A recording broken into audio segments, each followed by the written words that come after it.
What's up, everybody? So I'm back, and I'm continuing to go over what was being printed in the press at the time of Steven Avery and Brendan Dassey's arrest and what was being printed at the time the trial was going on. In today's video, we're going all the way back to January 5th, 2007 to start, and it is from the Madison, Wisconsin State Journal. The headline reads, "Prosecutors want blood retested." Prosecutors want a Manitowoc County judge to delay the trial of Steven Avery so blood taken 11 years ago can be retested to make sure it wasn't used to plant evidence against him. Special Prosecutor Ken Kratz said in his motion filed late Wednesday afternoon that he wants experts to test an unsecured vial of blood found in the Manitowoc County Courthouse. The Milwaukee County Assistant District Attorney, who is serving as special prosecutor in the Avery case, said prosecutors want to make sure the 11-year-old vial of blood was not used to plant evidence during the investigators' search for evidence in the death of 25-year-old Teresa Halbach. The blood was drawn from Avery in 1995. A 2003 test of that blood helped clear Avery of a 1985 conviction after he had served 18 years in prison. The next article we're going over is from January 29th, 2007, and it is from the Madison Capital Times. The headline is, "Steven Avery facing fewer charges, but homicide count remains." A judge today dismissed sexual assault and kidnapping charges against a murder defendant who investigators said killed a young photographer with the help of his teenage nephew. Defense attorneys argue the charges be dropped because the nephew's testimony was necessary to support them, and prosecutors missed a January 22nd deadline for deciding whether the boy would testify against Steven Avery. They're, of course, talking about Brendan Dassey. The judge had to make a decision immediately because he had to tell prospective jurors today what charges they would be considering in the case, Avery's lawyer Dean Strang argued. Potential jurors arrived at the courthouse today to fill out questionnaires, and jury selection is set to begin on February 5th. 4 charges remain against Avery, including first-degree intentional homicide. Strang had asked the judge to drop a false imprisonment charge, but he refused to do that. Avery was released from prison in 2003 after serving 18 years for a crime he didn't commit. Prosecutors have been negotiating a plea agreement with Brendan Dassey and could reach one by the end of the week, said Special Prosecutor Ken Kratz. Dassey has indicated he would invoke his right to not incriminate himself, but would testify against Avery if the judge granted him immunity, he said. Strang said Monday that prosecutors didn't have enough evidence to back up Dassey's allegations on sexual assault, kidnapping, and false imprisonment charges. For instance, Dassey told investigators at one time that after the school bus dropped him off, he heard screams from Avery's trailer and went there to find Halbach tied to the bed.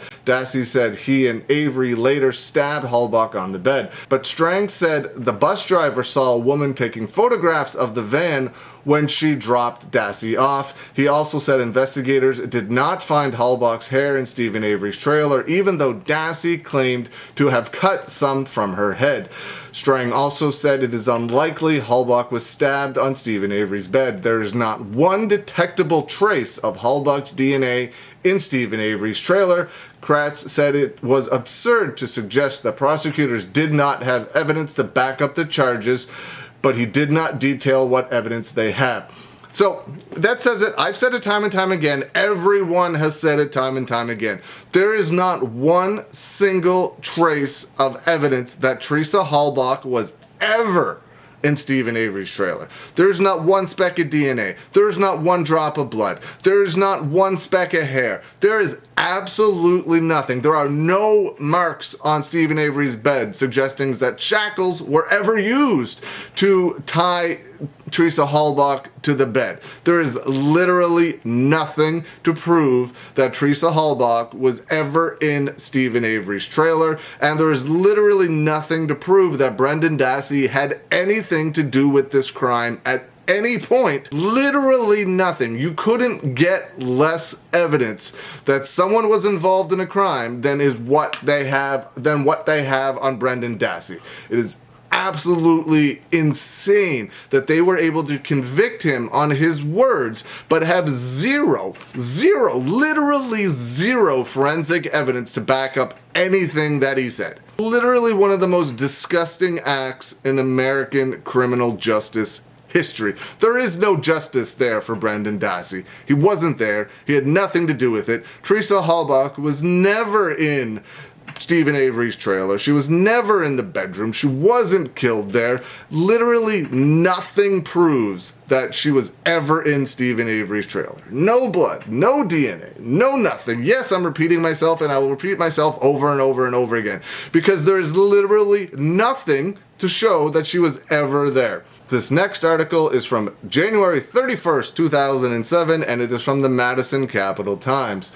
Judge boosts Avery defense. Blood vial okayed. Was he framed? The defense for a man accused of murdering a young photographer was bolstered Tuesday when a judge agreed to allow as evidence an unsecured sample of his blood that his attorneys say supports their claim that he was framed. Manitowoc County Circuit Court Judge Patrick Willis also ruled the defense could tell the jurors that Steven Avery was wrongly convicted of rape in 1985 and about his civil lawsuit against the county for wrongful conviction. The blood of Steven Avery and Teresa Halbach was found in her sports utility vehicle. Steven Avery's trial starts Monday. Halbach's brother, Mike Halbach, said he didn't think the ruling would change anything.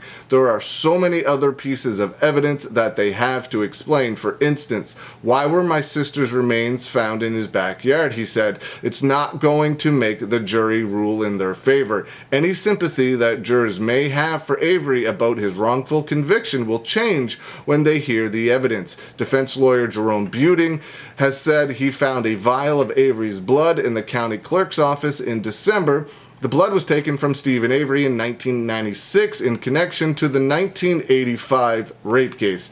A test of the blood in 2003 cleared Avery of the conviction. The vial has been stored in an unsealed foamed container in an unsealed box, according to the decision, which details some testimony given during a January 19th closed hearing. Avery said he thought Manitowoc County deputies were trying to set him up in the murder case, partly because he filed a $36 million lawsuit against them for wrongful conviction. He settled for $400,000 in February 2006. Avery's defense claims that Lieutenant James Lank or Sergeant Andrew Colburn, members of the Manitowoc County Sheriff's Department, removed blood from the vial between November 3rd, 2005, when Halbach was reported missing, and November 5th, 2005, when her vehicle was discovered. Then on November 5th, they planted it in Halbach's vehicle, the defense says. Avery has claimed in his civil lawsuit that Lank and Colburn prolonged his incarceration in the rape case because of their inaction. Avery claimed they were involved in a phone call in the mid-1990s from another law enforcement agency that reported an inmate confessed to the assault for which Avery was imprisoned. Avery said neither prepared a report of the call until September 12, 2003, a day after he was released from prison. Andrew Colburn said any claims that law enforcement has any involvement whatsoever in any sort of wrongdoing is ludicrous and ridiculous. A DNA expert serving as one of the specialist prosecutors on the case has said prosecutors will be able to show the blood was not planted. Ken Kratz, the district attorney in Calumet County, was asked to prosecute the case because of Avery's civil lawsuit against Manitowoc County. The Calumet County Sheriff's Department oversaw the investigation and said Manitowoc County deputies only had limited involvement. Boy, would that come out to be different.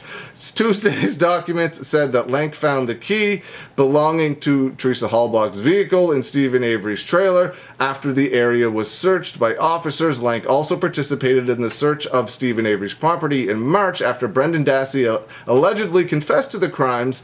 That's when a bullet was found in Avery's garage that had Halbach's DNA on it, 4 months after the original search of the property. There are so many strange twists and turns in this case. How often does somebody have unsealed blood of theirs just laying around where anybody can access at any time they want to do whatever they want with? Even if, let's just say it wasn't planted, even if it wasn't planted, how common and how bizarre is it that his blood's just laying around, open, unsealed, not stored back properly? This is just one case where this stuff was found out. How many other situations and other cases that have never been brought to the attention of anybody is just sitting around because these people did whatever they wanted? How many unsealed vials of blood are there in Manitowoc County in Wisconsin? How many unsealed evidence bags are there just laying around because letting officials do whatever they want with? Isn't this stuff supposed to be put back and stored correctly once it's used for whatever it is they need it to use for? Absolutely pure insanity. Let me know what you think. Leave some comments below. I hope you're having a good day, and I will see you again soon.